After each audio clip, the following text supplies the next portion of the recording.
जय हिंद। उत्तर प्रदेश होमगार्ड का जो एग्जाम डेट है वह बहुत करीब आ चुका है। लगभग एक महीने जो है आपके पास समय बचा है। हम हर एक ऑप्शन को डिस्क्रिप्टिव में लेकर चलेंगे, इस चीज को ध्यान दीजिएगा। देखिए क्वेश्चन दिया है, क्वेश्चन है कि सत्यमेव जयते किस भाषा का वाक्य है। देखिए प्रश्न जब भी पेपर में आएगा तो सबसे पहले प्रश्न को अच्छे से समझिएगा कि प्रश्न क क्या रहे।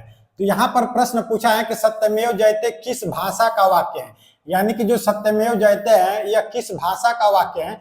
तो सबसे पहले समझिए जो सत्यमेव जयते हैं, एक प्रश्न यहां से और बनता है कि सत्यमेव जयते किस उपनिषद से लिया गया है। यदि प्रश्न पूछेगा कि सत्यमेव जयते जो है वह किस उपनिषद से लिया गया है, तो आप बताइएगा कि यह जो लिया गया है मुंडकोप उपनिषद से। ठीक है, मुंडकोप उपनिषद से, मुंडकोप उपनिषद से। ठीक है, तो प्रश्न ज्यादा तो यही पूछा जाता है कि सत्यमेव जयते किस उपनिषद से लिया गया है, तो आप बताइएगा मुंडकोप उपनिषद से। लेकिन प्रश्न क्या किया है कि सत्यमेव जयते किस भाषा का वाक्य है, यानी कि जो सत्यमेव जयते है यह किस भाषा का वाक्य है। ऑप्शन है अवधी, बी ऑप्शन है संस्कृत, सी ऑप्शन है उर्दू और डी ऑप्शन है हिंदी। तो देखिए जो सत्यमेव जयते है यह जो है संस्कृत भाषा का शब्द है, जिसका अर्थ होता है, यदि हिंदी में बात करें तो हिंदी में इसका क्या अर्थ होता है, तो हिंदी में इसका अर्थ होता है सत्य की जीत। क्या होता है? सत्य की जीत। ठीक है, तो एक एक पॉइंट को यदि आप लोग समझेंगे तो पेपर से प्रश्न जो है बाहर नहीं जाएगा। अब बात करते हैं थोड़ा अवधि के बारे में। तो देखिए जो रामचरितमानस है, जो रामचरितमानस लिखे कौन है, तो तुलसीदास। तो रामचरित जो मानस है वह अवधी भाषा में लिखा गया है। बहुत से बच्चे ऑप्शन देखकर क्या करते हैं, उनको लगता है कि संस्कृत में लिखा गया है, लेकिन रामचरित जो मानस है वह जो है अवधी में लिखा गया है। ठीक है, संस्कृत में ऑप्शन मत करिएगा, गलत हो जाएगा। तो रामचरित मानस जो है अवधी में लिखा गया है, जिसका राइटर थे गोस्वामी तुलसीदास। थोड़ा हिंदी की बात करते हैं। तो देखिए हिंदी से एक प्रश्न पूछता है कि हिंदी दिवस कब मनाया जाता है। तो हिंदी दिवस जो मनाया जाता है वह मनाया जाता है 14 सितंबर को। ठीक है, 14 सितंबर को। लेकिन यहीं पर प्रश्न पूछेगा वर्ल्ड लेवल पर कि यानी कि विश्व में हिंदी दिवस कब मनाया जाता है। तो यदि विश्व की बात करता है तो विश्व जो हिंदी दिवस मनाया जाता है 10 जनवरी को। ठीक है, तो यहाँ से एक एक पॉइंट को आप लोग नोट डाउन करते चलिएगा, क्योंकि एग्जाम से यहाँ से प्रश्न आपको देखने को जरूर मिलेगा। ठीक है, नेक्स्ट प्रश्न देखते हैं। अगला प्रश्न है कि क्षेत्रफल की दृष्टि से उत्तर प्रदेश का सबसे बड़ा जिला कौन सा है। ठीक है, यानी क्षेत्रफल, ए ऑप्शन है प्रयागराज, बी ऑप्शन है महोबा, सी ऑप्शन है हापुड़, डी ऑप्शन है लखीमपुर खीरी। तो सबसे पहले समझिए क्षेत्रफल क्या होता है। जैसे मान लीजिए कि यह जो है जमीन है, बात को समझिएगा, इसी को हम लोग क्षेत्रफल बोलते हैं, जमीन को ही क्षेत्रफल बोलते हैं। ठीक है, नॉर्मल भाषा में समझिए कि जमीन को ही क्षेत्रफल बोलते हैं। तो क्षेत्रफल की दृष्टि से सबसे बड़ा जिला कौन सा है, तो आपका आंसर हो जाएगा लखीमपुर खीरी। यह जो है क्षेत्रफल क्या होता है, तो देखिए जहां पर लोगों की कमी जो है, यहाँ पर समझिए, यहाँ पर क्या होता है, लोगों की कमी होती है। जमीन बहुत ज्यादा होता है लेकिन लोगों की क्या होती है, कमी होती है। यह जो है क्षेत्रफल होता है।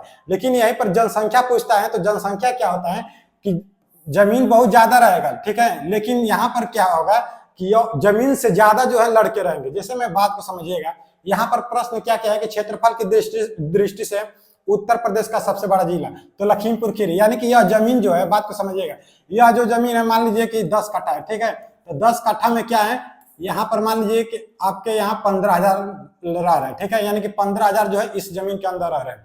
लेकिन प्रश्न पूछेगा कि जनसंख्या की दृष्टि से, तो जनसंख्या में क्या होता है कि जमीन यही रहेगा, लेकिन लोग जो है यहाँ पर 15,000 है तो यहाँ पर हो जाएंगे 20,000। ठीक है, तो यह जनसंख्या हो जाता है।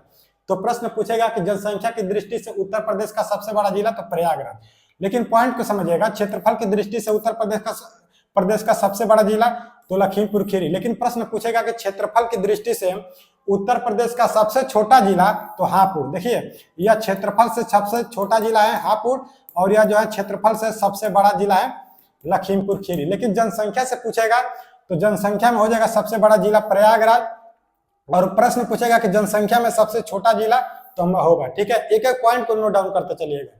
नेक्स्ट प्रश्न है कि पंचायती राज प्रणाली को संवैधानिक दर्जा किस संशोधन से मिला। यानी कि जो पंचायती राज है वह जो है कौन से संविधान संशोधन में इस पंचायती राज को दर्जा मिल गया। तो ए ऑप्शन है 42वां संविधान संशोधन, बी ऑप्शन है 44वां, सी ऑप्शन है 73वां और डी ऑप्शन है 86वां संविधान संशोधन। एक एक ऑप्शन को हम देखते हैं। 42वां संविधान संशोधन में क्या है, तो इसमें है मौलिक कर्तव्य। ठीक है, इसमें है मौलिक कर्तव्य। ठीक है, मौलिक कर्तव्य है। मौलिक कर्तव्य को कब जोड़ा गया, तो 42वां संविधान संशोधन कब, तो 1976 में, 1976 में जो है 42वां संविधान संशोधन को जोड़ा गया, जिसमें मौलिक कर्तव्य को बोला जाता है संविधान का लघु संविधान। ठीक है, यह जो है लघु संविधान होता है। प्रश्न पूछेगा कि लघु संविधान जो है किस संविधान संशोधन को बोलते हैं, तो 42वां संविधान संशोधन को। कब किया गया, तो 1976 में। अब बात करते हैं 44वां संविधान संशोधन। तो 44वां संविधान संशोधन में संपत्ति के अधिकार को हटा दिया गया। ठीक है, कब हटाया गया, तो 1978 में। ठीक है, इसमें क्या हुआ, 44वां संविधान संशोधन सन 1978 में यहाँ पर संपत्ति के अधिकार को हटा दिया गया। ठीक है, यानी कि जो अब हमारे पास संपत्ति का अधिकार है वह नहीं रह चुका है।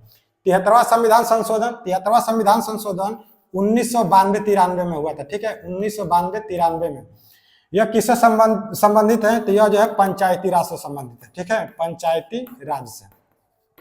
86वां संविधान संशोधन क्या है, तो 86वां संविधान संशोधन हुआ है सन 2002 में। सन 2002 में यह किससे संबंधित है, तो जो 86वां संविधान संशोधन है यह जो है 6 से 14 वर्ष के बच्चों को निःशुल्क शिक्षा के बारे में। यहाँ पर जो है 6 से 14 वर्ष के बच्चे हैं निःशुल्क शिक्षा लेंगे, लेकिन सरकारी विद्यालयों में। यह कौन सा संविधान संशोधन है, 86वां संविधान संशोधन। कब किया गया, तो सन 2002 में। एक एक पॉइंट को यदि आप नोट डाउन करेंगे तो प्रश्न जो है पेपर्स में बाहर नहीं जाएगा। ठीक है, अगला क्वेश्चन देखते हैं। अगला क्वेश्चन है कि उत्तर प्रदेश का कौन सा शहर पीतल नगरी के नाम से जाना जाता है, यानी कि पीतल नगरी के नाम से कौन सा शहर जो है उत्तर प्रदेश का प्रसिद्ध है।